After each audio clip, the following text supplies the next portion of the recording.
Voice of Germany کے studio سے آپ کی خدمت میں آج کا تازہ بلیٹن لے کر فضل الرحمان حاضر ہیں۔ ناظرین، ہمارا آج کا پہلا جو بلیٹن کا حصہ ہے وہ افغانستان سے ہوگا۔ افغانستان میں طالبان نے افغان حکومت کو جیلوں میں موجود طالبان قیدیوں کی رہائی کے بدلے 3 مہینے کے لیے سیز فائر کی پیشکش کی ہے۔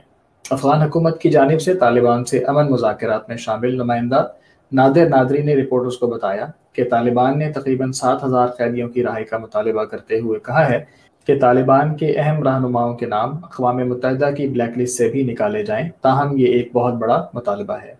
واضح رہے کہ افغانستان میں امریکہ اور اتحادی افواج کے انخلاء کے بعد طالبان نے افغان افواج کو پیچھے دھکیلتے ہوئے متعدد اضلاع کا کنٹرول حاصل کر لیا ہے۔ اس کے علاوہ افغان سرحدوں پر بھی طالبان تیزی سے قابض ہو رہے ہیں، جبکہ متعدد شہروں کا کنٹرول حاصل کرنے کے لیے طالبان اور افغان فورسز میں شدید جھڑپیں جاری ہیں۔ اگلی خبر شامل کرتے ہیں جرمنی سے، جہاں ملک کے مغربی علاقوں میں طوفانی بارشوں اور سیلاب کے نتیجے میں 9 افراد ہلاک اور متعدد لاپتہ ہیں۔ ذرائع کے مطابق جرمنی کے مغربی حصے میں شدید طوفانی بارشوں اور سیلاب نے تباہی مچا دی ہے، جس کے نتیجے میں 9 افراد ہلاک اور 50 سے زائد لاپتہ ہو گئے، جبکہ سیلابی صورتحال کے باعث کئی گھر بھی منہدم ہو چکے ہیں۔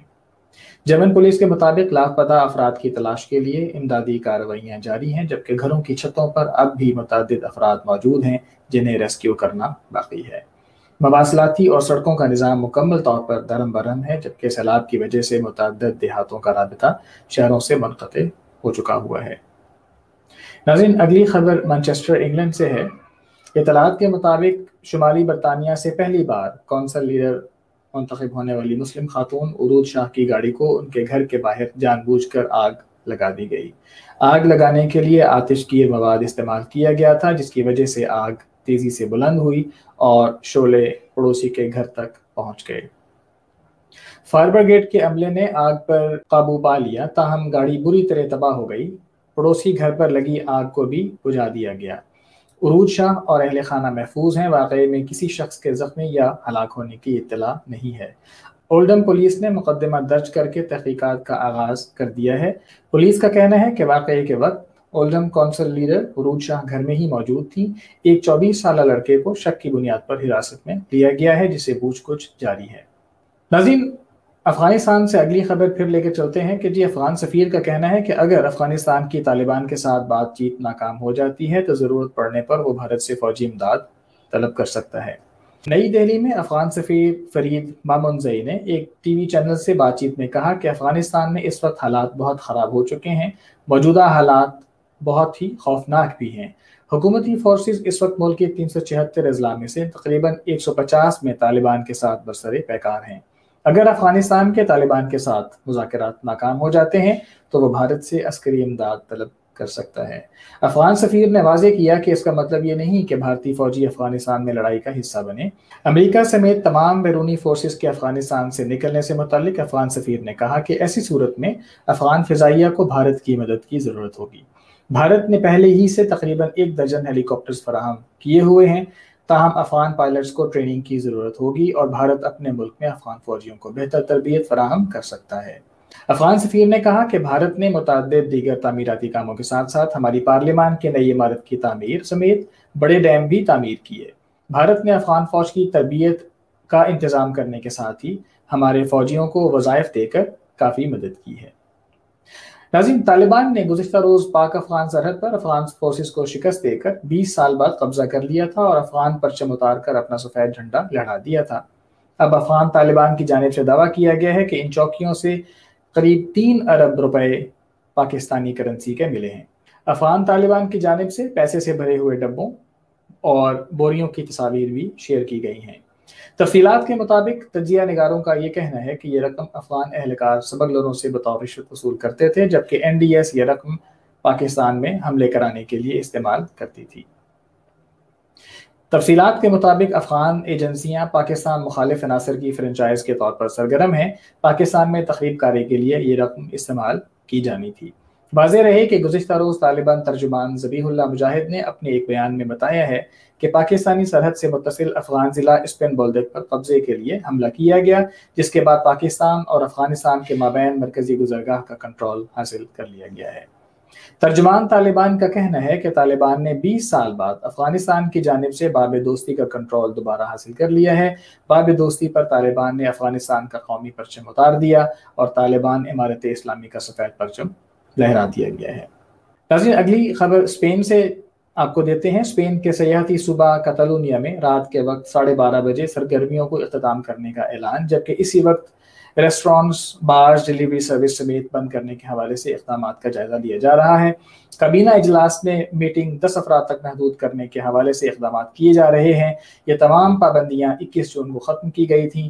نقل و حرکت پر قابو پانے کے لیے کرفیو لگانے کے حوالے سے قانونی نکات کا جائزہ لیا جا رہا ہے۔ گزشتہ روز کتالونیا کے صدر پیری اراگونس کی صدارت میں صوبائی کابینہ کا اجلاس صوبائی دارالحکومت بارسلونا میں ہوا۔ اجلاس میں کرونا وائرس کے حالیہ 5ویں لہر کے حوالے سے اقدامات کا جائزہ لیا گیا۔ حکومتی ترجمان نے رات 12:30 بجے کے بعد ہر قسم کی سرگرمیوں کی بندش کا عندیہ دیا اور ان کا کہنا تھا کہ ایسے مقامات جہاں پر عوام کا ہجوم اکٹھا ہونے کا امکان ہو، جیسے پارکس، ساحل سمندر وغیرہ، ان کو بھی بند کیا جائے گا۔ وزیر صحت نے خبردار کرتے ہوئے کہا کہ حالیہ لہر میں ہسپتالوں میں داخل ہونے والوں میں نوجوانوں کی تعداد زیادہ ہے۔ ICU میں داخل ہونے والوں میں 25% نوجوان ہیں۔ اسپین کے وزیر داخلہ نے کہا کہ عوام کو بہتر حکمت عملی کا مظاہرہ کرتے ہوئے سماجی فاصلوں کے اصول پر عمل پیرا ہونا ہوگا۔ جیسا ہی عدالتی معاملات حل ہوں گے، نئی پابندیاں نافذ کر دی جائیں گی۔ کرفیو کے حوالے سے حکومتی وکیل قانونی نکات کا جائزہ لے رہے ہیں۔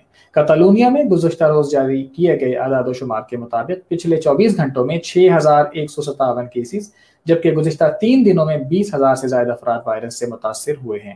876 لوگ ہسپتالوں میں داخل ہوئے، 160 افراد ICU میں پہلے سے موجود ہیں۔ بارسلونا پبلک ہیلتھ ایجنسی کے اعداد و شمار کے مطابق بارسلونا میں 1 لاکھ آبادی میں 1304 کیسز سامنے آ رہے ہیں۔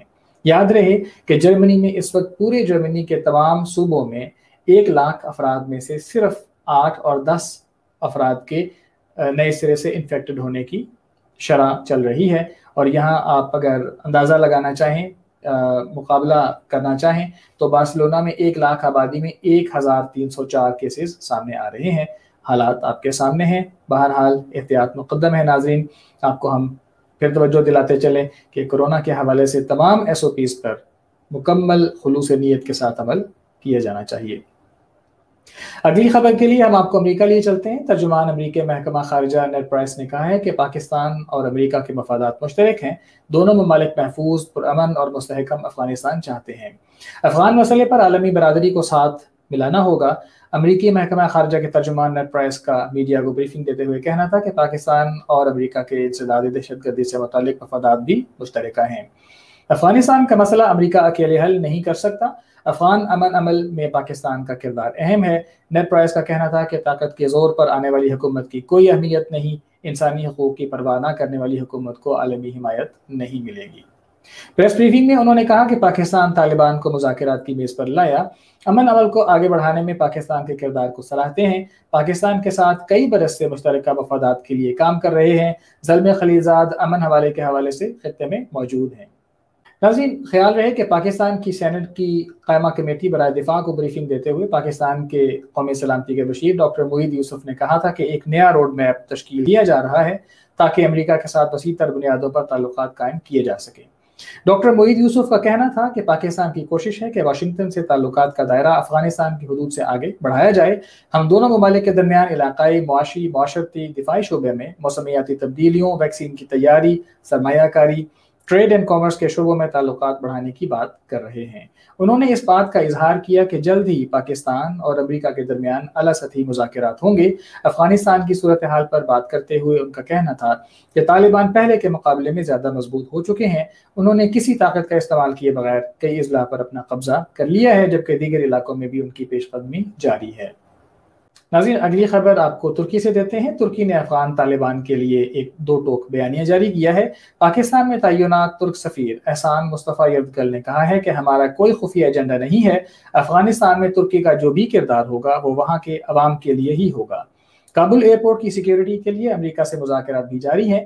طالبان کو پیغام دینا چاہتے ہیں کہ ہمارا کوئی خفیہ ایجنڈا نہیں ہے۔ ترک سفیر نے صحافیوں سے گفتگو کرتے ہوئے کہا کہ ترکی کے افغانستان سے تاریخی، سماجی، ثقافتی تعلقات ہیں۔ ہماری دلچسپی مستحکم، خوشحال اور پرامن افغانستان ہے۔ پرامن افغانستان ہی پورے خطے کی استحکام، ترقی اور خوشحالی کے لیے اہم ہے۔ احسان مصطفیٰ نے بتایا کہ ہمارے امریکہ سے مذاکرات جاری ہیں کہ ترکی کابل ایئرپورٹ کی سیکیورٹی جاری رکھے۔ ترکی کا افغانستان میں جو بھی کردار ہوگا وہ وہاں کے عوام ہی کے لیے ہوگا، ہمارا کوئی خفیہ ایجنڈا نہیں ہے۔ ترک سفیر نے کہا کہ ترکی اور پاکستان کے اعلیٰ سیاسی تعلقات ہیں۔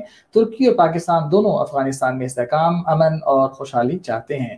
خطے میں مشترکہ مفادات اور افغان صورتحال پر دونوں ممالک کے درمیان ہر سطح کی مشاورت جاری رہتی ہے۔ ناظرین، یہ تھا ہمارا آج کا مختصر بلیٹن۔ اپنے گرد و نواح کا خیال رکھیے گا اور کورونا کی آنے والی نئی لہر سے بچنے کے لیے SOPs پر مکمل توجہ اور خلوص کے ساتھ عمل کیجیے گا۔ اپنے آپ کو بھی محفوظ رکھیے گا اور اپنے گرد و نواح میں اپنے عزیز و اقارب کی بھی حفاظت کے ضامن بنے رہیے گا۔ اجازت دیجیے گا، اگلے بلیٹن تک کے لیے شب بخیر۔